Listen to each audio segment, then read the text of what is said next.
They thought Africa would never fly. Now our jets cast shadows over NATO bases. Declared Ibrahim Traoré, his voice combat thunderous, as if history itself were listening. With that one statement, the global order trembled. This wasn't a metaphor. Less than an hour after his words echoed across African airwaves, radar installations from Spain to Italy began detecting unfamiliar aircraft patterns over the Atlantic corridor. The source, Burkina Faso. What NATO dismissed as a non-operational nation had unveiled a shock to the system, an elite fleet of next-generation stealth fighters and autonomous strike drones, coordinated with machine precision from fortified desert bunkers and mobile command rigs. These weren't knockoff Soviet relics or Chinese surplus. These jet-stubbed Skylines by their crews were custom-built with hybrid tech fusing West African engineering, indigenous AI, and technical blueprints buried deep in military black sites, long assumed useless.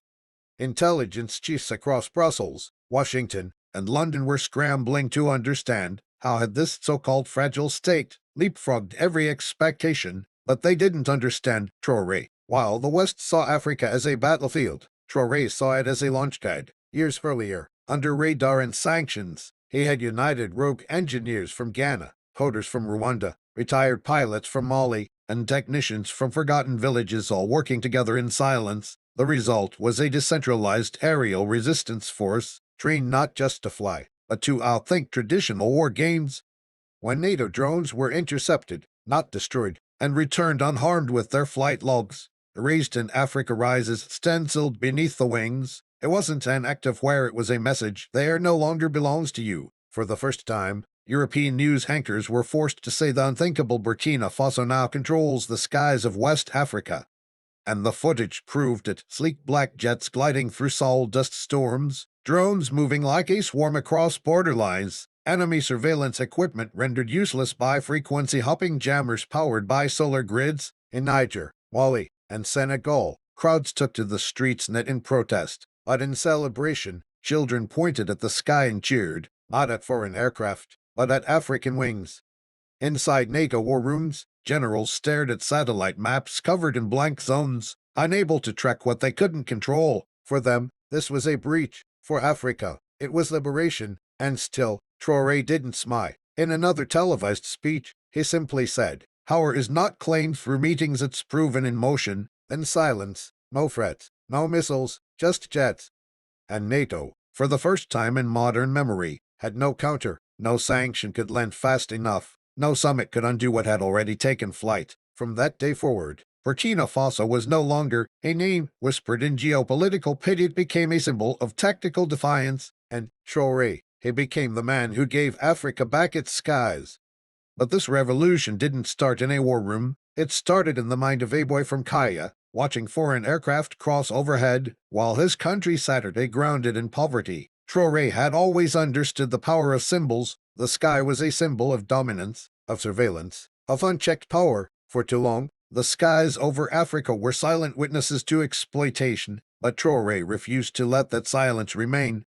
It began with Project Kunda to rise in Moret's secret military program, paraded far beneath the red sands of the Gurma Desert. Engineers built underground labs in abandoned mining shafts. Power came from geothermal wells. Materials were smuggled in piece-shake-resistant alloys, AI processors, signal-cloaking fabrics. A decade of work, hidden in plain sight. Rwanda's top cyber specialists designed neural flight frameworks that allowed jets to self-adapt mid-mission. Inine metallurgists created new composites lighter than titanium, stronger than carbon. Retired Nigerian Air Force officers tested flight maneuvers under moonlight. Women from local villages wove insulation panels by hand from baobab fibers treated in resin. The result, the Skyline, a 5th-gen, AI-guided stealth jet capable of vertical takeoff, anti-drone defense, and solar charging. With the wingspan of a falcon and the growl of a beast, it didn't just fly, it dominated. The West was blindsided. Their assumptions had caged their foresight. To them, Africa was too corrupt, too fragmented, too unstable to burst such precision. They didn't realize Traoré and just built jets had rewritten the doctrine of air warfare. And then came Operation Light at 3:45 a.m. GMT. Every NATO base in North and West Africa experienced the same phenomenon. Communications blacked out, alarms failed, surveillance drones malfunctioned. And in the sky, formation after formation of skylines passed silently overhead. No fire, no confrontation, just presence. By sunrise, 23 NATO observation posts had recorded the same flight path Burkina Faso jets performing air ballet over once restricted zones. The world watched in disbelief as camera footage leaked, a single skyline circling a U.S. drone carrier ship in the Atlantic before tilting its wings and vanishing like mist. The symbolism wasn't lost. Africa had learned to fly. Traoré's silence after the missions only deepened the tension. NATO demanded answers. UN ambassadors called emergency sessions. Defense secretaries panicked. But African nations, for once, didn't respond. Not with apologies, not with explanations. Instead, Pan-African solidarity bloomed. Kenya offered satellite guidance systems. Algeria provided refueling corridors. Ethiopia unveiled plans for a skyline variant. For once, African militaries weren't imitating, they were innovating. Traoré issued only one directive: do not strike unless struck. We are not here to burn the old world. We are here to show it no longer owns the sky. And still, more surprises came. The drones weren't just aircraft, they were data siphons. Every NATO radar ping, every encrypted signal, every flight log was quietly mirrored. Africa had built its own eyes, and now it could see NATO's blind spots. In Washington, President Ackerman was briefed in panic. They have tech we can't trace, and worse, they're using our own doctrines against us. In London, a top general admitted to Parliament, this is no longer about Burkina Faso, it's about a shift in global air superiority. And in Burkina Faso, Traoré walked alone on a cliff above the desert, looking out at the vast horizon. Around him, no guards, no entourage, only silence and wind. He knew what came next, because the sky was only the beginning. In the wake of Operation NOR, military academies across the West frantically revised their curricula. War colleges in the France and the UK introduced emergency seminars titled The New African Doctrine, while think tanks scrambled to publish white papers dissecting every second of leaked footage. But they were chasing ghosts. For every maneuver they tried to decode, the skylines had already evolved. The Western narrative, built on a century of dominance, had never accounted for an Africa that could innovate, let alone lead. They spoke of African power in hypothetical terms, but now it was streaking across their radars in real time, and it wasn't just Burkina Faso anymore. Togo began construction on its own stealth fleet hangars. Sierra Leone's parliament passed an emergency tech alliance bill with Guinea and Liberia, granting the African Aviation Network unrestricted airspace. Across the continent, orders were turning into blueprints. Formerly rival states were becoming co-engineers. Back in Ouagadougou, Traoré convened what would later be known as the Desert Accord, a clandestine summit of 7 African heads of state, scientists, military strategists, and elders. No foreign press was allowed, no aid, just those with vision and sticks in the sky. Inside the subterranean council hall, Traoré stood before a projection of the world map rotated 90 degrees, so Africa was at the top. We will not ask for respect, he began. We will design a world where it is inevitable. It wasn't just about military force, it was about psychological reversal. For centuries, African minds were taught to imitate Western systems, no, they would set their own. They began development of a global aerial navigation standard, the Ubuntu Protocol, based on shared atmospheric data. Instead of proprietary satellite locks, it meant African drones could fly being standard, no-fly zones without triggering detection, while Western aircraft remained tethered to legacy systems. At the same time, civilian sectors felt the ripple. Ghana launched commercial supersonic flights powered by solar pulse technology. Senegalese engineers adapted skyline wing designs into emergency disaster drones capable of reaching flooded villages with relief in under 12 minutes. Suddenly, African air tech wasn't just a weapon, it was a solution. Western media, cornered by its own skepticism, began to shift tone. Headlines once soaked in colonial now read, "The sky belongs to Africa in the Northeast, NTS Aerial, Washington Key and ING." But power never shifts without friction. Inside NATO, whispers of retaliation grew louder, not bombs not yet, but disruption. An anonymous cyber attack crippled the Ouagadougou power grid for 48 hours. The West denied involvement. Traoré didn't respond in words. Instead, a lone skyline performed a precision maneuver above a U.S. destroyer in the Gulf of Guinea. It traced a full infinity symbol in the sky and vanished. The message was unmistakable. We are beyond your reach, but not beyond your response. Even in China and Russia, quiet alarm grew. These weren't client-state tactics. This was a sovereign model of deterrence, a decentralized, AI-assisted military complex, built on no one's terms but its own. In Washington, President Ackerman called an emergency G7 summit. But when the topic turned to Burkina Faso, silence fell over the room. It was Canada's Prime Minister who finally asked, "What if this is not just about airspace? What if this is about identity?" Because it was.